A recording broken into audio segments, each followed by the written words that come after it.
There is a story that very few know, and it is a narrative of profound spiritual significance. It was born in the dusty, sun-baked streets of a humble neighborhood in Guadalajara, Mexico.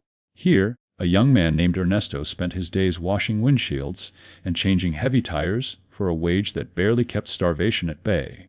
Looking at him in those days, covered in grease and dust, no one would have dared to imagine that years later, this very same man would own a highly respected luxury car dealership across the state of Jalisco.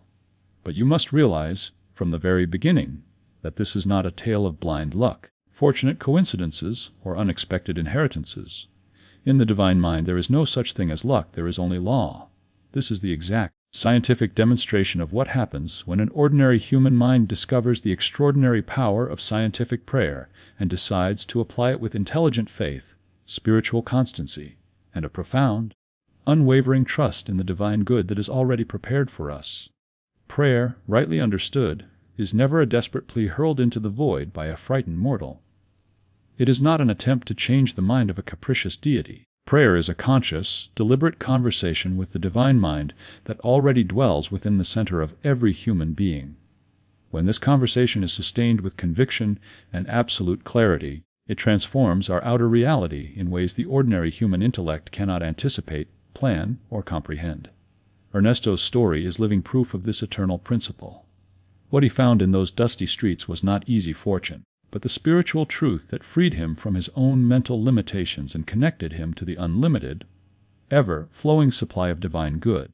Ernesto was 22 years old when he arrived at Don Porfirio's mechanical shop in the working-class colony of Oblados. His job was the lowest of the low. He was tasked with sweeping the oil-stained floors, hauling heavy, rust-covered parts, and obeying the sharp orders of senior mechanics without question. He earned the absolute minimum required to survive, living in a rented, poorly ventilated, dimly lit room that he shared with 2 other exhausted workers. He had not finished high school. His family relied on the meager pesos he could send them every fortnight. To the outward, physical eye, his situation was a complete dead end. The world would look at Ernesto and say he was trapped by his environment, doomed by his lack of education, and destined for a life of grueling poverty. But deep within Ernesto, beneath the exhaustion and the grime, a silent certainty remained.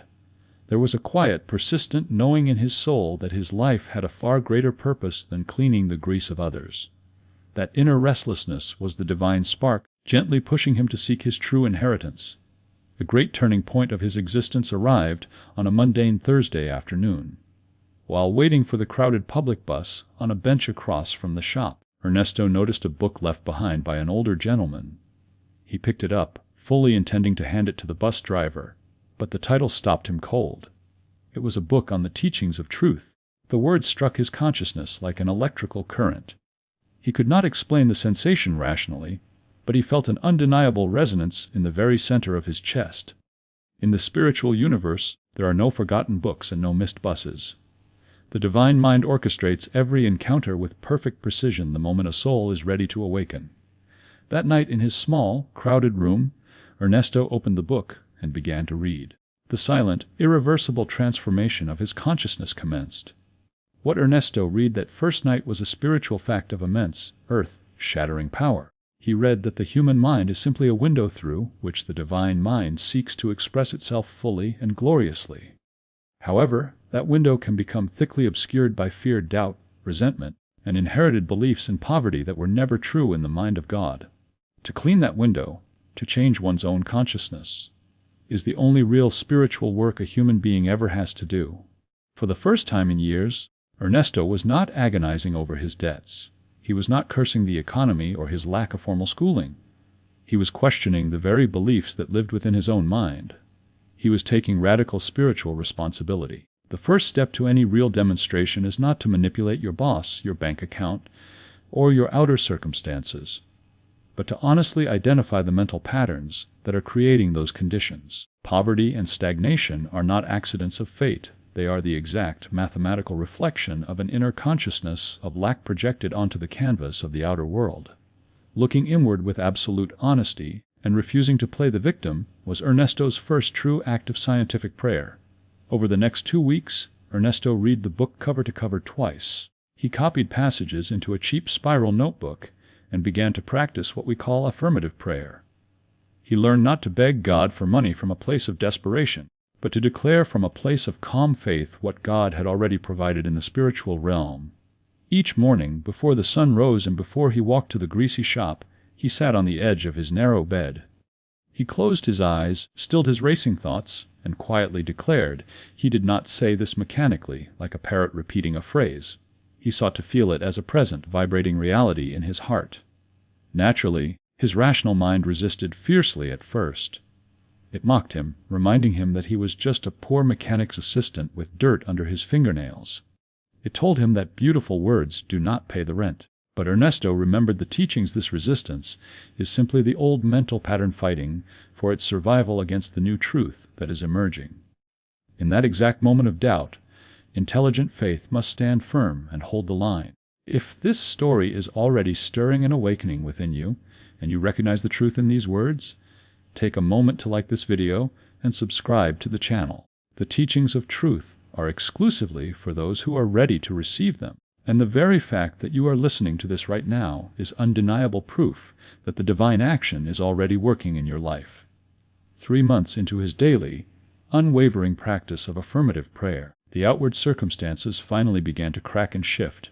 The universe always reorganizes itself to match your new mental equivalent. The head mechanic at the shop, a man named Heriberto, severely injured his back and had to take an extended leave of absence.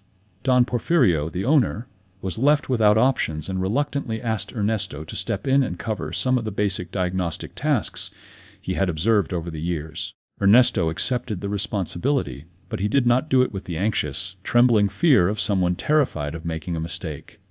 He accepted it with a profound, unshakable serenity. When your inner consciousness aligns with the divine, the outer world must make way. Slowly but consistently, Ernesto proved his skill. His hands were guided by a quiet confidence. He diagnosed engine problems with an intuition that surprised even him. His meager salary was modestly increased, but far more importantly, his identity in the eyes of the world had shifted. He was no longer just the boy who swept the floor. He was a man who solved real problems. The divine mind was not ignoring him. It was preparing him, step by step, for a demonstration far grander than he could yet imagine. A full year had passed since Ernesto's initial awakening, and his reality had shifted in exact accordance with his new mental equivalent. He was no longer the invisible sweeper of the mechanical shop. He had become Don Porfirio's most trusted mechanic. Yet, Ernesto understood a vital spiritual principle taught by Emmet Fox. You must never rest on your laurels or let your spiritual practice become stagnant. The divine mind is infinite, and therefore your demonstration of good should be continuously expanding. It was during this period that Ernesto began to apply a more advanced technique known as metaphysical treatment. This is not a vague hope or a generalized wish. Metaphysical treatment is a highly structured, scientific form of prayer directed at a specific, concrete condition in your life. It consists of selecting an absolute spiritual truth, meditating upon it until it becomes more real to your consciousness than the negative condition that surrounds you, and holding that truth steady without wavering. Ernesto did not use this to manipulate people or force circumstances. Instead, he chose a central truth to anchor his mind. He repeated this not as a hollow mantra, but as a profound recognition of the divine reality that exists eternally behind the illusion of appearances. And because law is law, the universe responded. It was then that Don Abbondio, a distinguished older gentleman who owned a local used car lot, began bringing his vehicles to the shop. Don Abbondio was an astute businessman, and he immediately noticed something extraordinary about Ernesto. It wasn't just his mechanical aptitude, it was his unshakable serenity, his lack of dramatic reaction to problems, and the aura of pure peace that surrounded him. When you align yourself spiritually with your divine good, the right people are drawn to you by an irresistible magnetic law. There is no need for exhausting human networking, desperate manipulation, or frantic strategy. The divine mind orchestrates the necessary encounters with a breathtaking precision that no human intellect could ever duplicate. Don Abbondio was not a random coincidence. He was the direct, outpictured answer to Ernesto's years of constant practice. Recognizing Ernesto's profound integrity, Don Abbondio made an astonishing offer. He asked Ernesto to manage the car lot with a progressive option to purchase the business entirely. An ordinary mind would have rushed to calculate the risks, agonizing over the numbers with a racing pulse. Ernesto, however, spent the entire night in silent communion with the divine. He asked for guidance, and the answer did not come as a theatrical booming voice or a dramatic vision. It came as a deep, unshakable, quiet peace settling into his chest. Emmet Fox taught that divine guidance is always recognized by this specific quality of absolute peace. Ernesto accepted the offer and immediately instituted a practice that separated him from every other businessman in the city: the prayer of establishment. Every single morning, before unlocking the doors or looking at a ledger, Ernesto sat in his small office for a time of conscious, deliberate connection. His method was exact and scientific. First, he commanded his rational mind to be utterly still. Second, he made a clear declaration of truth. God is vividly present in this business, in every client who walks through that door, in every transaction, and in every decision. Only perfect, harmonious good operates here. Third, he rested his mind in a period of receptive, listening silence, because a business is simply the externalized expression of the consciousness of the one directing it. Ernesto's lot flourished. People trusted him instinctively. Success was not a lucky accident. It was the inevitable, natural consequence of spiritual law operating without obstruction. But the spiritual path is rarely a straight, untroubled line. In his second year of managing the business, Ernesto faced what mystics call the dark night of the soul. A severe economic contraction hit. Several key clients defaulted on their payments simultaneously. A major supplier proved to be profoundly dishonest, leaving Ernesto with crippled accounts. The numbers on the page screamed of impending ruin. This is the exact moment where the superficial student of truth gives up and declares that prayer does not work. But Ernesto knew better. He knew that external circumstances have absolutely no independent power. They only have the power you give them through your fear. He refused to look at the appearance of lack. Instead, he applied his metaphysical treatment with a fierce, uncompromising intensity. To survive this crisis, Ernesto had to face the most deeply rooted demon of his past, his inherited poverty consciousness. He had grown up steeped in the theology of suffering, the toxic cultural belief that money is inherently dirty, that poverty is virtuous, and that God requires his children to suffer, bleed, and exhaust themselves to earn his blessings. Emmet Fox was adamant that this is a complete distortion of divine truth. God does not prize your suffering. Poverty is not a virtue, it is a mental disease. Ernesto actively worked to dissolve this mental block.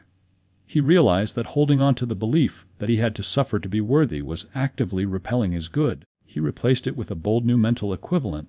I am a child of the living God. I am the natural heir to his infinite good. I accept this inheritance now, entirely without guilt and without the false need to suffer to prove my worth. Furthermore, he instituted the practice of the evening review. Every night before sleeping, he impartially examined the dominant thoughts of his day. Where he found fear, lack, or resentment, he calmly neutralized it, replacing it with a spiritual truth.